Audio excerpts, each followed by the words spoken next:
Hi, అందరూ ఎలా ఉన్నారు? బాగున్నారు. Welcome to my channel. Thank you for watching. ముందుగా మీ అందరికీ రథసప్తమి శుభాకాంక్షలు. ఈరోజు రథసప్తమి రోజున నేను చేసిన ప్రసాదము, తర్వాత నాకు ఆర్డర్ వచ్చింది కజ్జికాయలు, అది ఈరోజు ఈ వ్లాగ్లో చూపిస్తున్నానండి. అంతకన్నా ముందర మీకు కనుక మన ఛానల్ నచ్చినట్టయితే తప్పకుండా లైక్ చేయండి, షేర్ చేయండి, సబ్స్క్రైబ్ చేయడం మర్చిపోవద్దు. సో రథసప్తమి రోజున మార్నింగే లేచి మనం రెగ్యులర్గా అన్నీ చేస్తూ ఉంటాం కదా, అలాగే ఈ పాలు పొంగించి రైస్ అవి వేసి పరమాన్నం చేసేసానండి. ఈ మధ్య వారం రోజులు బట్టి నాకు ఆర్డర్స్ కంటిన్యూస్గా వస్తూనే ఉన్నాయండి. కాకరకాయ పొడిని, తర్వాత చాలా రకాల స్నాక్స్, తర్వాత స్వీట్స్ ఇవి వస్తున్నాయన్నమాట. అవన్నీ కూడా చేసి పంపిస్తున్నాను. సో రోజు ఒక్కొక్క ఐటెం చేస్తున్నాను అనమాట. ఈరోజు అయితే కజ్జికాయలు పెట్టుకున్నానండి. సో ఈరోజే చేసేద్దామని. సో ఒక్కొక్క ఊర్లో ఒక్కొక్కలా చేస్తూ ఉంటారు కదా, కజ్జికాయలు, కొబ్బరి కజ్జికాయలని, తర్వాత పప్పుతోటి పొడితో బెల్లమును పప్పుల పొడి వేసి అలా చేస్తూ ఉంటారు. సో రకరకాలుగా చేస్తూ ఉంటారు. సో మొత్తానికైతే ఈరోజు చేశానండి. ఈ ప్రసాదం ఈ విధంగా అయితే రెడీ చేస్తున్నాను. మర్చిపోయానండి, నాకు ఇన్నాళ్ళకి 1000 సబ్స్క్రైబర్స్ వచ్చారండి. ఎంత ఆశ్చర్యం వేసింది. చాలా లేటు.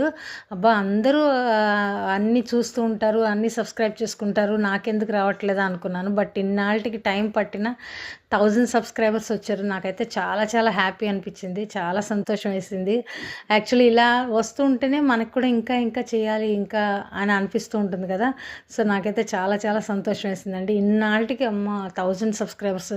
బట్ 1000 సబ్స్క్రైబర్స్ రావడం కూడా చాలా చాలా కష్టమేనండి, చాలా కష్టమే. సో కొంచెం నిదానంగా వెళ్తుందన్నమాట అనిపించింది నాకు.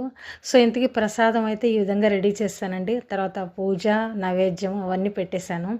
ఇంకా తర్వాత ఇంకా దీంట్లోకి వచ్చానండి. కొబ్బరి అయితే తురిమేసేసి పెట్టుకున్నానండి. ఆ తురిమింది అందులో ఇంకా వాటర్ అది వేయకుండా కొబ్బరి తర్వాత బెల్లం వేసి స్టవ్ మీద పెట్టానండి. సో అది దగ్గర పడేంత వరకు ఉంచానన్నమాట. సో చాలామంది అనుకుంటూ ఉంటారు, కొబ్బరి ఆంధ్ర సైడ్ ఎక్కువ ఇలా తింటారండి, కొబ్బరిను బెల్లం వేసి. చాలా చోట్ల చూసాను. తర్వాత నువ్వులని, తర్వాత చాలా రకాలుగా అలాగా ఇష్టంగా చేసుకుని తింటూ ఉంటారు. ప్రస్తుతం అయితే కొబ్బరి తర్వాత ఈ బెల్లం వేసి చేశాను. ఇది కూడా పొడి కింద చేసుకున్నానండి, మెత్తగా ఉంది. సో ఇది కూడా వేసేసి బాగా కలిపేసేసి రెడీ చేసేసాను అనమాట. సో ఇందులో కొంచెం నెయ్యి కూడా వేసాను. ఇదంతా కలిపేసేసి దగ్గరికి వచ్చేంత వరకు ఉంచేసాను అనమాట స్టవ్ మీద.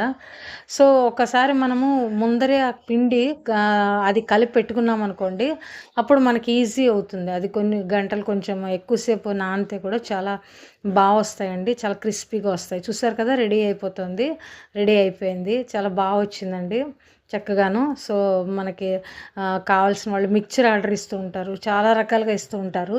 సో నేనైతే మొత్తానికి ఇది రెడీ చేస్తానండి ఇందులోది. సో ఇది కొంచెం చల్లారాక ఇంకా మనము ఇది ఒత్తి ఇందులో కజ్జికాయలు దాంట్లో పెట్టుకుని డైరెక్ట్గా ఇంకా నూనెలో ఫ్రై చేసేయడమేనండి. సో నెమ్మదిగా చేస్తూ వచ్చాను, బట్ చాలా బాగా వచ్చాయి, ఎక్సలెంట్గాను, చాలా క్రిస్పీగా వచ్చాయండి.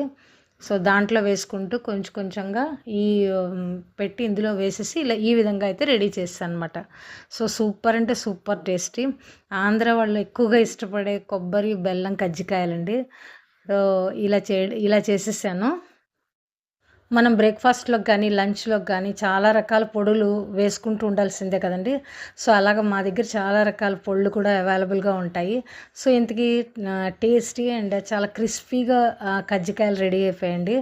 సో మీకు ఎవరైనా కావాలన్నా ఆర్డర్ చేసుకోవచ్చు, లేదా తప్పకుండా రెసిపీ చూసైనా చేసుకోవచ్చు, ట్రై చేయొచ్చు.